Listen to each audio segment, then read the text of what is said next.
تازہ ترین ویڈیوز کے لیے ہمارا چینل سبسکرائب کیجیے اور بیل آئیکن پر بھی کلک کریں تاکہ ہر ویڈیو آپ کو ملے سب سے پہلے۔ اور دوسری طرف اس ریاست کے اندر قانون کی بالادستی قائم کرنی تھی، جدھر سب انسانوں کے حقوق ہونے تھے، چاہے ان کا کوئی رنگ ہو یا جو بھی ان کا مذہب ہو، لیکن سب انسان برابر اور حقوق ان کے ریاست نے گارنٹی کرنے تھے۔ تو یہ ایک بہت بڑی خواب ہے اور اس سفر کے اوپر ہم نکلے ہوئے ہیں، اور مجھے کوئی شک نہیں کہ انشاءاللہ اس منزل تک ہم پہنچ جائیں گے، لیکن اس میں ہم سب مل کے ایک جد و جہد کریں گے تو پہنچیں گے۔ دوسری میں آج آپ کو مبارکی دینا چاہتا ہوں، جس طرح ساری قوم نے مل کے کرونا وائرس کا مقابلہ کیا، شاید ہی کسی قوم نے اس کامیابی سے بیلنس کیا، اس کرونا وائرس کی جد و جہد میں شاید ہی کسی نے اس طرح بیلنس کیا جو ہمارے ملک پاکستان نے کیا۔ شروع میں ہمیں خوف تھا کہ ایک طرف کرونا سے لوگ مریں گے، دوسری طرف ہمیں خوف تھا کہ جو لاک ڈاؤن لگانے سے پوری معیشت ختم ہو گئی، بند ہو گئی، اس کی وجہ سے بھوک سے لوگ مریں گے۔ تو جو ہم نے فیصلے کیے، آج ہمیں اللہ کا خاص شکر ادا کرنا چاہیے کہ کرونا کے کیسز بھی نیچے آ گئے ہیں اور ہماری معیشت بھی اوپر جانا شروع ہو گئی ہے۔ اس میں پھر سے میں کہتا ہوں کہ کوشش انسان کرتا ہے لیکن کامیابی اللہ دیتا ہے۔ یہ نہیں کہ ہم جنگ جیت چکے ہیں، ابھی بھی چیلنجز سامنے ہیں۔ ہم نے اگر احتیاط نہ کی، اور سب سے بڑی احتیاط ہے کہ ہم جب بھی لوگوں کے سامنے جدھر پبلک میں جائیں اپنے فیس ماسک پہنیں۔ آسان چیز ہے، جیسے آپ یہ پہنتے ہیں تو چانسز اس وبا کے پھیلنے کی کم ہو جاتی ہے۔ تیسری مبارک میں اپنی قوم کو دینا چاہتا ہوں کہ جس طرح 2 سال بڑے مشکل ہمارے 2 سال گزرے ہیں، اس کے بعد جس طرح ہماری معیشت اٹھنی شروع ہوئی ہے، بڑے جس طرح جب حکومت ملی تو ہمیں 2 سال پہلے تو بڑے مشکل حالات تھے، ہمارے پاس فارن ایکسچینج نہیں تھا، ہمارے ریزروز گر چکے تھے، ہم باہر کے پیسے نہیں دے سکتے تھے، جو قرضوں کی قسطیں دینی تھیں، جو ہماری لائبلٹیز تھیں، ہمارے پاس فارن ایکسچینج نہیں تھا، شروع میں ہم ڈیفالٹ بھی کر رہے تھے۔ بڑا مشکل وقت تھا، کیونکہ اگر ملک اپنے جو انہوں نے قرضے دینے یا جو لائبلٹیز ہیں اس پہ ڈیفالٹ کر جائے تو اس کے بڑے برے اثرات ایک ملک کے اوپر آتے ہیں۔ سب سے برا اثر پڑتا ہے کہ جو آپ کے پاس ملک میں ڈالر آنا ہوتے ہیں وہ اور کم ہو جاتے ہیں۔ جب وہ کم ہوتے ہیں تو ڈالر کی قیمت اوپر چلی جاتی ہے اور روپیہ نیچے گر جاتا ہے، اور جب روپیہ نیچے گرتا ہے تو یاد رکھیں ساری چیزیں جو باہر سے ہم امپورٹ کرتے ہیں، خریدتے ہیں، وہ مہنگی ہو جاتی ہیں اور ملک میں مہنگائی آ جاتی ہے۔ تو بہت بری مہنگائی سے ہم بچے ہیں کیونکہ ہم ڈیفالٹ سے بچ گئے تھے۔ لیکن یہ نہیں کہ لوگوں کے حالات آسان تھے، میں سب جانتا ہوں کہ کس طرح لوگوں کے حالات مشکل تھے اور ابھی بھی ہیں، لیکن خوشخبری آپ سب کے لیے یہ ہے کہ حالات بہتر ہو رہے ہیں۔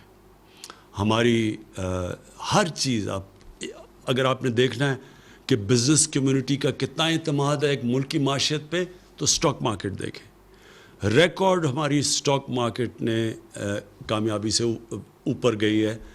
اس لیے گئی ہے کہ لوگوں کا اعتماد بڑھنا شروع ہو گیا، اور اس کی ایک بہت بڑی وجہ ہماری کنسٹرکشن انڈسٹری ہے۔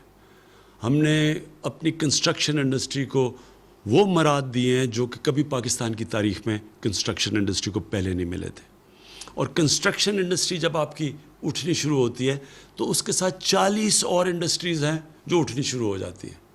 اس کا مطلب یہ کہ جو سب سے بڑا مسئلہ اس ملک میں ہے روزگار کا، لوگوں کو روزگار ملنا شروع ہو جاتا ہے اور ویلتھ کریشن شروع ہو جاتی ہے۔ ویلتھ کریشن کا مطلب کہ جب آپ ملک کی دولت بڑھتی رہتی ہے تو اس سے 2 کام ہوتے ہیں۔ ایک کام یہ ہوتا ہے کہ ہم اس پیسے سے ہمارا ٹیکس بڑھنا شروع ہو جاتا ہے، اور جب ٹیکس بڑھتا ہے تو ہم وہ پیسے خرچ کر سکتے ہیں اپنے نچلی کمزور طبقے کو اوپر لانے کے لیے، اور دوسری طرح ہم پھر اپنے قرضے واپس کر سکتے ہیں۔ ہمارا دو بڑے بوجھ پڑے ہوئے تھے ہماری حکومت پہ جب ہمیں 2 سال پہلے اقتدار ملا ہے. ایک کہ جو پچھلی حکومتوں نے قرضے لیے ہوئے تھے، جتنا ہم نے پہلا سال ٹیکس اکٹھا کیا 4000 ارب روپیہ، اس میں سے 2000 ارب روپیہ ان قرضے جو لیے ہوئے تھے ان کے اوپر قسطیں واپس کرنے پہ. تو ملک کے پاس پیسہ آدھا رہ گیا ملک چلانے کے لیے، اور پھر مزید اور قرضے لینے پڑے ملک چلانے کے لیے. اور جو دوسرا بوجھ ہے وہ میں بعد میں بتاؤں گا، وہ پاور سیکٹر کا ہے. بجلی مہنگی بنا رہے ہیں، جو کانٹریکٹ سائن کیے ہوئے ہیں اس میں بجلی مہنگی بن رہی ہے، اور ہم اس ریٹ پہ پبلک کو بجلی بیچ نہیں سکتے کیونکہ آگے بہت مہنگی بجلی ہے. اور پھر ہماری انڈسٹری مقابلہ نہیں کر سکتی بر صغیر کی انڈسٹریز سے، مثلا ہندوستان اور بنگلہ دیش، کیونکہ وہاں بجلی سستی تھی. تو یہ دو ہمیں سب سے بڑے مشکلات پڑی ہوئی تھی. تو اس کے لیے جو ہماری معیشت تھی وہ اٹھ نہیں رہی تھی، کیونکہ ہم بیلنس کر رہے تھے، اپنے خرچے کم کر رہے تھے، آمدنی بڑھانے کی کوشش کر رہے تھے. تو اللہ کا شکر ہے کہ آج ہماری آمدنی بڑھنی شروع ہو گئی ہے. اس کرونا وائرس کے باوجود ہماری جولائی کے اندر جو ٹیکس کلیکشن ہے وہ جو ہم نے ٹارگٹ سیٹ کیا تھا اس سے زیادہ ہوئی ہے، اور آگے اور بہتر حالات نظر آ رہے ہیں. اور جیسے جیسے ہماری کنسٹرکشن انڈسٹری چلے گی تو انشاءاللہ ہماری ٹیکس کلیکشن بھی بڑھتی رہے گی اور روزگار بھی لوگوں کو ملتا رہے گا. اور ہمارا جو اور خوشائن چیز ہے، ہماری ایکسپورٹس بڑھنی شروع ہو گئی ہیں. جو دنیا کے اندر ساری دنیا میں ایکسپورٹس کو نقصان ہوا ہے کرونا وائرس کی وجہ سے، تو یہ ہمارے لیے بڑی، پھر سے میں کہوں گا خوشائن چیز ہے کہ ہماری ایکسپورٹس بڑھنی شروع ہو گئی ہے. ہماری ٹیکس کلیکشن اوپر چلی گئی ہے، ہماری سٹاک مارکیٹ اوپر چلی گئی ہے، سیمنٹ کی سیلز اوپر چلی گئی. اس کا مطلب کنسٹرکشن ایکٹیویٹی شروع ہو گئی ہے. اور انشاءاللہ آگے جو ہم اب دیکھ رہے ہیں کہ حالات اب مزید بہتر ہوتے جائیں گے. تو جو میں پھر سے آپ کو جو کہا تھا کہ دوسرا ہمارے لیے بہت بڑا مسئلہ وہ ہے کہ مہنگی بجلی جنریٹ کر رہے ہیں ہم. کانٹریکٹس جو سائن کیے ہوئے تھے ماضی میں حکومتوں نے، وہ بجلی جس قیمت پہ بنا رہے تھے اس میں اور جو ہم بیچ رہے تھے اس میں بہت بڑا فرق تھا، جس کی وجہ سے ہمارے گردشی قرضے بڑھتے جا رہے تھے. کوئی بھی دکان نہیں چل سکتی اگر وہ مال خریدے 10 روپے کا اور بیچے لوگوں کو 5 روپے کا. کوئی دکان نہیں چل سکتی. بجلی مہنگی خرید رہے ہیں اور جو بیچ رہے ہیں وہ ہم کم، کیونکہ آگے بجلی بہت مہنگی تھی. تو لہٰذا مذاکرات چل رہے تھے گورنمنٹ کے اور انڈیپینڈنٹ پاور پروڈیوسرز کے. تو میں جو چوتھی مبارک اپنی قوم کو دینا چاہتا ہوں کہ یہ طویل مذاکرات کے بعد ہماری کل اگریمنٹ ہو گئی ہے، ان سے معاہدہ ہو گیا. اس کی ڈیٹیلز تو ہماری ٹیمز آپ کو بتاتی رہیں گی، لیکن اس کا اب آپ کے عوام کے اوپر کیا فرق پڑے گا؟ اس سے جو بجلی کی جنریشن کی قیمت ہے وہ کم ہونی شروع ہو جائے گی. اور جب وہ بجلی کی جنریشن کی قیمت کم ہوگی، یہ فائدہ ہماری انڈسٹری کو بھی ہوگا اور انشاءاللہ آنے والے دنوں میں عوام کو بھی ہوگا. دوسرا، اس کے دو پہلو ہیں. ایک تو ہم بجلی مہنگی بنا رہے ہیں اور بیچ کم رہے ہیں، تو وہ انشاءاللہ اس جنریشن کی قیمت کم ہوگی. دوسرا، آنے والے دنوں میں جو ہم بڑی دیر سے تیاری کر رہے ہیں اپنی ڈسٹریبیوشن نیٹ ورک کو ٹھیک کرنا. جو بجلی ہم جو ڈسٹریبیوشن جو لائنوں میں جاتی ہے اس میں سے بہت لائن لاسز ہیں، چوری ہے اور لائن لاسز ہیں. اس کو کم کرنے کے لیے آنے والے دنوں میں آپ کے سامنے آپ پورے وہ ریفارم پیکج لے کے آئیں گے کہ کیسے ہم یہ ڈسٹریبیوشن بجلی کا اس میں لائن لاسز کیسے کم کر سکتے ہیں، چوری کیسے کم کر سکتے ہیں. یہ پورا پیکج آپ کے سامنے لے کے آئیں گے. پھر سے اس کا نیٹ نتیجہ انشاءاللہ بجلی کی قیمت کم ہوگی. یہ سب سے بڑا بوجھ ہمارے اوپر قرضوں کے ملک کے قرضوں کے اوپر کا ایک بوجھ، اور دوسرا بوجھ یہ پڑا ہوا ہے یہ جو مہنگی بجلی بنا رہے ہیں اور پھر ہم جو ڈسٹریبیوٹ کرتے ہیں اس میں نقصان بہت ہو رہا ہے.